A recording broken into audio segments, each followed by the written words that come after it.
നന്ദുവിനെയും അനിയെയും രണ്ടാക്കാനായിട്ട് നവീൻ ശ്രമിക്കുന്നൊരു കാഴ്ച കാണാനായിട്ട് കഴിയുന്നുണ്ട്. രണ്ടാക്കണമെന്നുള്ള ചിന്തയല്ല, ഒന്ന് പേടിപ്പിക്കണമെന്ന ചിന്തയാണ് നവീൻ്റെ മനസ്സിലെന്ന് നമുക്ക് കാണാനായിട്ട് സാധിക്കും.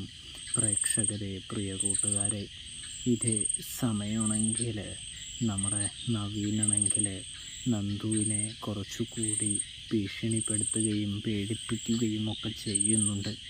അതായത് രണ്ട് കൂട്ടരുടെയും വീട്ടുകാർ തമ്മിൽ ഇഷ്ടമായതുകൊണ്ട് തന്നെ അധികം വൈകാതെ തന്നെ വിവാഹം നടത്താമെന്ന് നമ്മുടെ നന്ദുവിനോട് നവീൻ പറയുമ്പോൾ നന്ദുവാണെങ്കിൽ മറിച്ചൊന്നും പറയാൻ പറ്റാത്ത വിധം കുടുങ്ങി നിൽക്കുകയാണ് എന്ന് കാണാനായിട്ട് സാധിക്കും. പ്രേക്ഷകരെ, സത്യം പറഞ്ഞാൽ അവരുടെ മനസ്സിലുള്ളത് അവർ തുറന്നു പറയാൻ വേണ്ടി തന്നെയാണ് നവീൻ ഈ കളി മൊത്തം കളിക്കുന്നത് എന്ന് കാണാനായിട്ട് സാധിക്കും.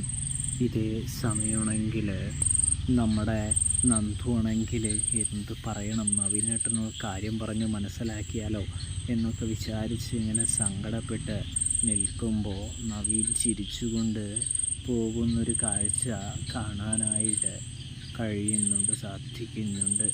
അപ്പോൾ സബ്സ്ക്രൈബ്